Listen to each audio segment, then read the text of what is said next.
దేవుడు మనిషిని మంచి తెలివితేటలు ఇచ్చి మంచి జ్ఞానం ఇచ్చి బాగా నిలబెట్టాడు. ఇంత బిర్జీ బేష అంటే మనిషి తెలివితేటలేంది. ఇంత కరెంట్ మీద బండిపోతుంది అంటే తెలివితేటలేంది. మనిషి కోసమే ఆకాశం, మనిషి కోసమే భూమి, మనిషి కోసమే నీరు, నింగి, నేల, నిప్పు, గాలి. ఇన్ని ఇచ్చింది ఎవరు? దేవుడు. ఎందుకు ఇచ్చినాడు? నా పిల్లలు. ఇప్పుడు మనం ఇల్లు కడతాం ఎవరి కోసం? పొలాలు కొంటాం ఎవరి కోసం? బంగారు కొంటాం ఎవరి కోసం? ఆస్తులు కొంటాం ఎవరి కోసం? మన పిల్లల కోసం కదా. ఎందుకు? ప్రేమ. దేవుడు కూడా ఎందుకు కట్టినాడు? తన పిల్లలు కాబట్టి ప్రేమ. అయితే ఎందుకు కట్టినాడంటే మీరు తినండి, ఆనందంగా ఉండండి, సంతోషంగా ఉండండి. అయితే నాకు పుట్టినారు కదా, నాకు పుట్టిన పిల్లలు నాలాగా ఉండాలి. కుక్కకు పుట్టింది ఎలా ఉంది? కుక్కలాగే ఉందా? పక్షికి పుట్టింది పక్షిలాగే ఉందా? పశువుకి పుట్టింది పశువులాగే ఉందా? నాకు పుట్టిన పిల్లలు కూడా నాలాగా ఉండాలనుకున్నాను. దేవునికి పుట్టిన పిల్లలు దేవునిలా ఉండాలనుకున్నాడు. అంటే దేవుడు ఎలా ఉంటాడు? ప్రేమ.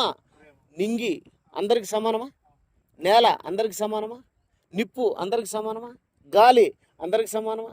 నీరు అందరికి సమానమా? మనం కూడా సమానంగా ఉండాలా, ప్రేమతో ఉండాలా. వాడు యానాదోడు, వాడు ఎరుకులోడు, వీడు ఇలాంటోడు, ఆడు అలాంటోడు. మనుషులే కదా అందరూ. మనుషులు ప్రేమతో ఎట్లా బతకాలి తెలుసా? నిజంగానా? నేను మల్లికార్జున రాజు నా పేరు. యేసుప్రభు ఈ భూమి మీదకి వచ్చి సమానంగా ప్రేమించినాడు అందరినీ. అందరూ సమానం. దేవుని పిల్లలు మీరు. నాకు నలుగురు పుట్టినారనుకో, నలుగురు సమానమే కదా నాకు.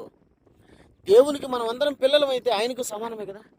మరి సమానంగా ఆయన చూసినప్పుడు ఆయన పిల్లలుగా మనం కూడా సమానంగా చూసి ప్రేమతో బ్రతికి ఎన్ని రోజులు ఉంటాం భూమి మీద? 4 రోజులు ఉంటాం, వెళ్ళిపోతాం. జవహర్లాల్ నెహ్రూ తెలుసా మీకు? జవహర్లాల్ నెహ్రూ ఆక్స్ఫర్డ్ యూనివర్సిటీలో చదివేటప్పుడు బెల్లులు కొడుతున్నారు.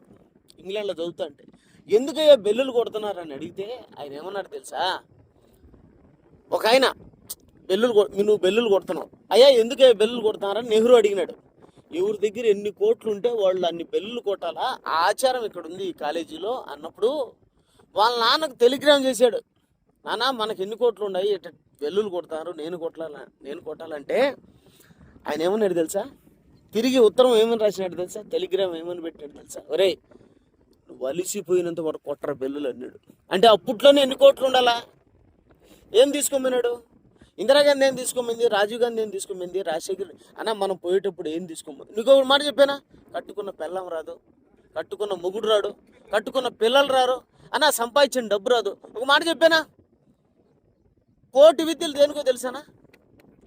కూటు కొరకు కదా. ఈ కూడు దేని కొరకునా?